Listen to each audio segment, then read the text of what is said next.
I'm hearing it don't hurt as bad as it used to, right? Like, I feel like I'm talking to somebody who's really worked hard to overcome the loss of a relationship, or like you're working through, you're finally trying to actually put the work in to heal, right? Because I feel like somebody was just trying to rush through the healing process. I have rushing, right? Trying to hurry up and just, I'm healed. I don't want to go through this. I don't want to feel this anymore, right? And trying to um, do anything that they could to not feel the loss.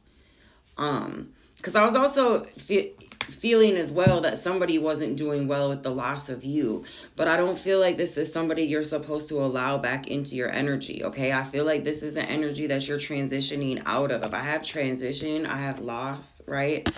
When I was shuffling, I did see Cancer, and I see Aries right there, so Aries and Cancer could be relevant. But I was getting like, it doesn't hurt as bad as it did in the beginning, right? And maybe to remind yourself that, like, even though, because I feel like I'm as well talking to somebody where it feels almost unbearable.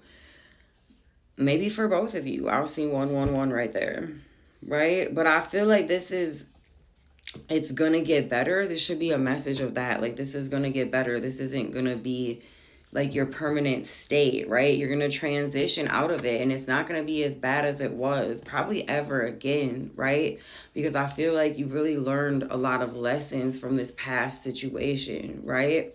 And with the lost card, it says you may be dwelling on what has been lost, but healing begins when you turn towards what remains.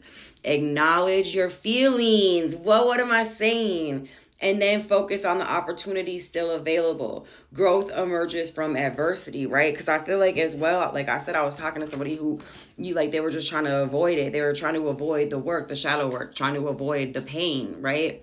But it's like the only way out is through. And I feel like you really had to face yourself and face your own demons per se, right? And your own fears of what you will be without this relationship, or the idea of this relationship, or a relationship in general, right? Because I feel like in order for you to get the relationship, or even the connection with others that you long for, really, right? Like, you have to release just a lot. Like, I feel like you really have to work through some things, okay? But be proud of yourself, because that's what's happening. Like, you are moving forward. I feel like it's important to, your focus. What are you focusing on, right? This says you're moving away from difficulties towards a calmer phase of life. This journey may require letting go, but it promises healing and peace. Trust the process as you navigate this transition. Yes.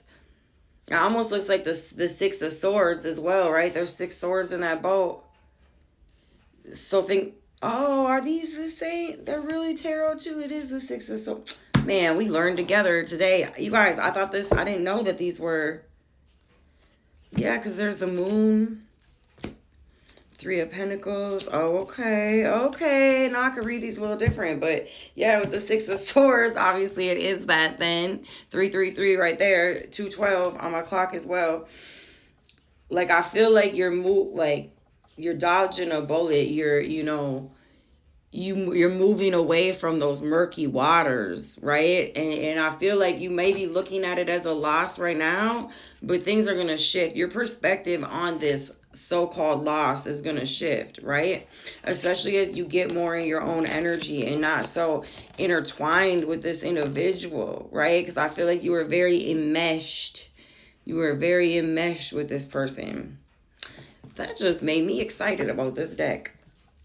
Okay, anyways, thank you guys. Thank you. Let's do a signs. I said Cancer and Aries I'd already seen, right? Scorpio. Who are we talking about? Pisces, so all the water signs. Anyone else? Leo. There's Cancer again. Taurus. All right, y'all.